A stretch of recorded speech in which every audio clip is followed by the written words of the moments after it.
Dear students, I welcome you all in today's class. आज हम लोग डिस्कस करेंगे प्रोटोजोआ। यह प्रोटोजोआ एक माइक्रो ऑर्गेनिज्म है और इसका जो बॉडी होता है वह यूनिसेलुलर।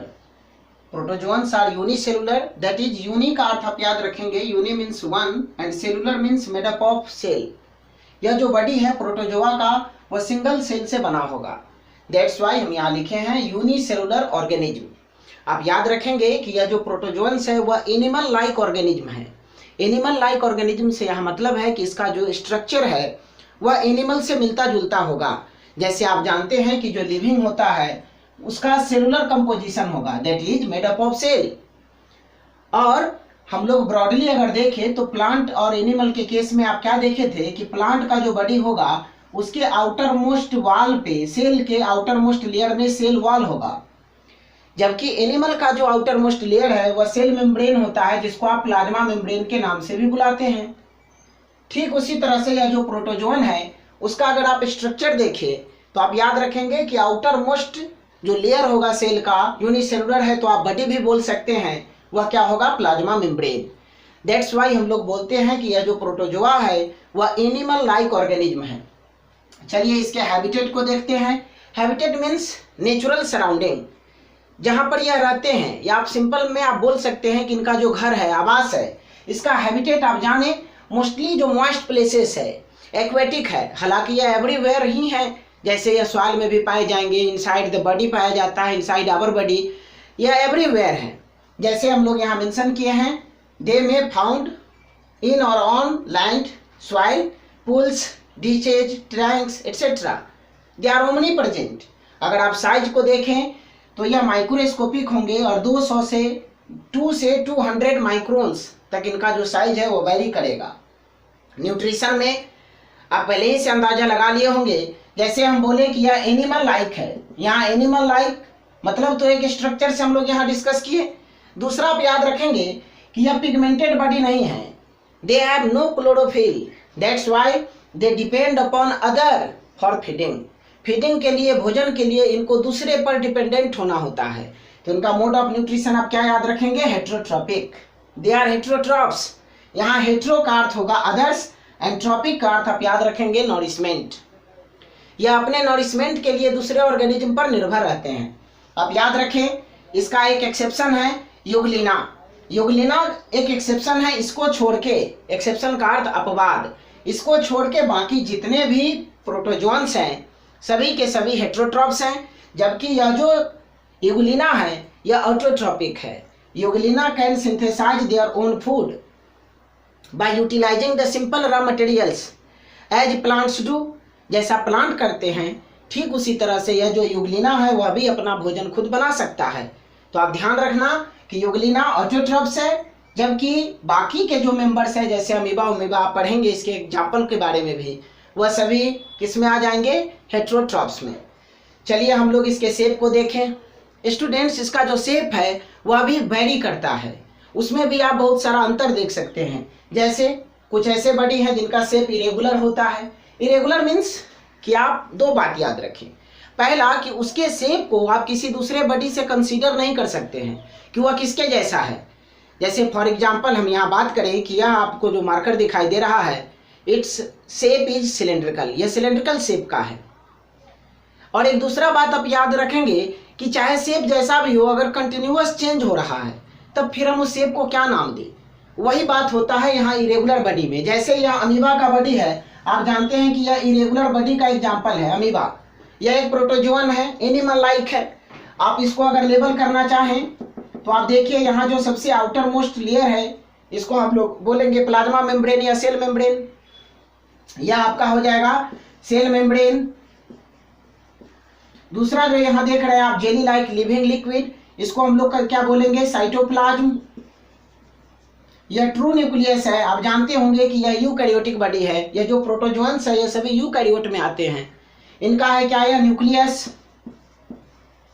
और याद रखेंगे स्टूडेंट्स कि यह हेट्रोट्रॉप्स हैं।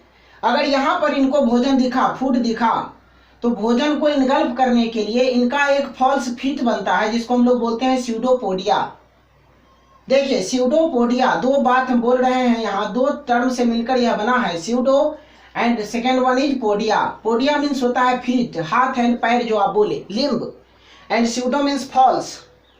ये एक्चुअल में है नहीं लेकिन बन गया। भोजन करने में या लोकोमोशन में इसका रोल होता है स्यूडोपोडिया का।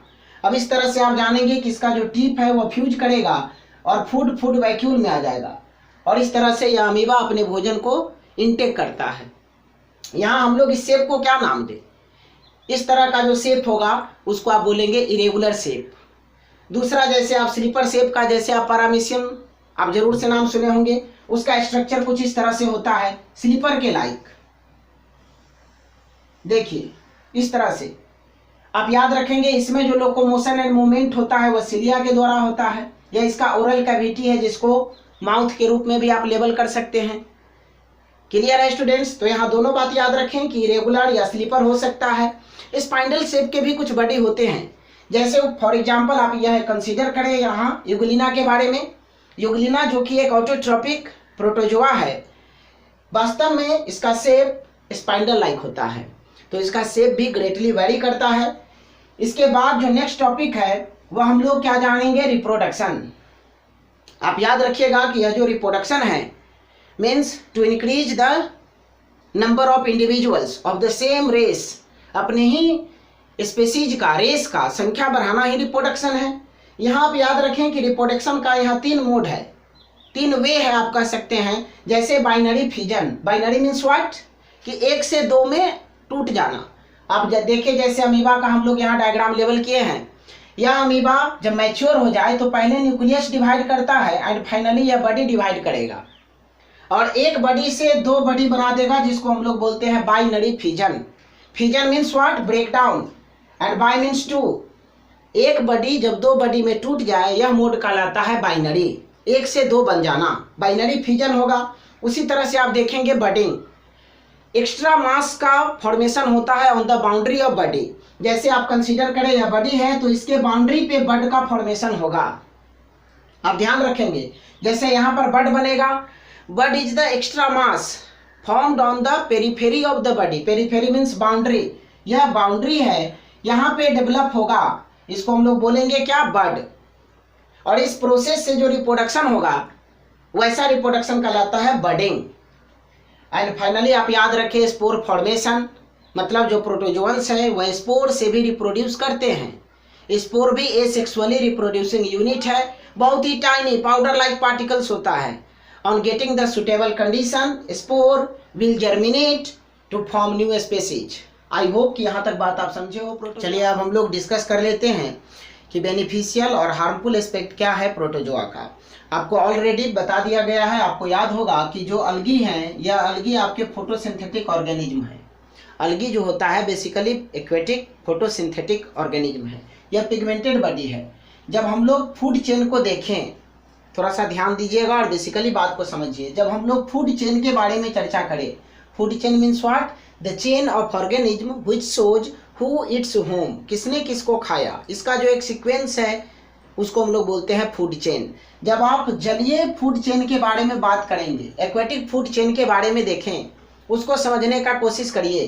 तो यह जो अलगी है इसको अपना भोजन बनाता है प्रोटोजोआ। आप थोड़ा सा ध्यान से देखेंगे, प्रोटोजोआ, और यह प्रोटोजोआ खुद भोजन बन जाता है किसी दूसरे लार्जर एक्वेटिक एनिमल का। आप यह निश्चित तौर पर याद रखेंगे कि अलगी को भोजन बनाता है प्रोटोजोआ, और प्रोटोजोआ खुद भोजन बन जाता है किसी दूसरे लार्जर एक्वेटिक एनिमल का। इन दिस वे हम लोग क्या कह सकते हैं कि यह जो प्रोटोजोआ है यह एक लिंक का काम करता है, यह जोड़ने का काम करता है, और यह इंपॉर्टेंट कड़ी है, लिंक है फूड चेन में। मुख्य तौर पर बात हो रहा है किसका? एक्वेटिक फूड चेन का। दूसरा, जैसे कुछ रूमिनेंट्स है, रूमिनेंट एनिमल आप जानते होंगे, उनमें जो सेलुलोज का डाइजेशन होता है, डाइजेशन ऑफ सेलुलोज। सेलुलोज एक रफेज है, आप जानते हैं, प्रोटीनियस सब्सटेंस है। इसको हमारा बॉडी डाइजेस्ट नहीं कर पाएगा सिंपली वे में अगर आप कहें तो। इसका डाइजेशन जैसे हम लोग देखते हैं काउज में, बफेलो में, वह रूमिनेंट के एग्जाम्पल्स हैं। उनके बॉडी में यह डाइजेशन में मदद करता है, उनके स्टमक गट में यह पाया जाएगा। It helps in the digestion of cellulose. I think यह बात आपके लिए क्लियर होगा। नेक्स्ट हम लोग जान ले हार्मफुल प्रोटोजोआ के बारे में। बेसिकली आपको याद रखना है कि यह पैथोजेनिक होते हैं। अब यहाँ पर एक टर्म आया पैथोजेन, इसको आप लिख लें। What is pathogen? Disease causing microbes. वैसा माइक्रोब्स जो डिजीज कॉज करता हो। Disease causing microbes are known as what? Pathogens, जो डिजीज कॉज करता है, जिसको हम लोग सिंपल वे में बोलते हैं कॉजल ऑर्गेनिज्म। यहाँ कॉजल ऑर्गेनिज्म किसी खास डिजीज का, जैसे उदाहरण के तौर पर एमोबिक डिसेंट्री या एंटोमेबा हिस्टोलाइटिका के द्वारा होता है। यह एक डिसेंट्री है, आप जानते होंगे शायद इसके बारे में, यह एक डिजीज है। इसी तरह से अगर हम लोग देखें स्लीपिंग सिकनेस, मलेरिया, ये सभी प्रोटोजोआ के कारण होने वाला बीमारी है। यह आई थिंक कि आपको याद रखना चाहिए। कुछ और बात है, जैसे इसका भी स्पेसीज अलग अलग होगा। प्रोटोजोआ में मेनी स्पेसीज है। जैसे यहाँ पर अगर मलेरिया के बारे में हम लोग सिंपली देखें तो यह कॉज होता है प्लाज्मोडियम के कारण। प्लाज्मोडियम इसका हो जाएगा क्या? पैथोजेन कहें आप, या फिर आप उसको बोल लीजिए कॉजल ऑर्गेनिज्म। इस तरह से हम लोग देखेंगे कि सिर्फ ह्यूमन में ही नहीं, दूसरे एनिमल्स हैं जैसे रैबिट, काउ, डॉग्स, उसमें भी यह डिजीज कॉज करता है। तो आप याद रखेंगे स्टूडेंट्स कि यह हमारे लिए एज अ फ्रेंड भी है एंड एज अ फो भी है। आई थिंक कि प्रोटोजोन्स का यह जो टॉपिक है, यह शॉर्ट वे में आप अच्छे से समझे हो। Thank you for watching. Please subscribe our channel and also like, comment and share. Thank you for watching.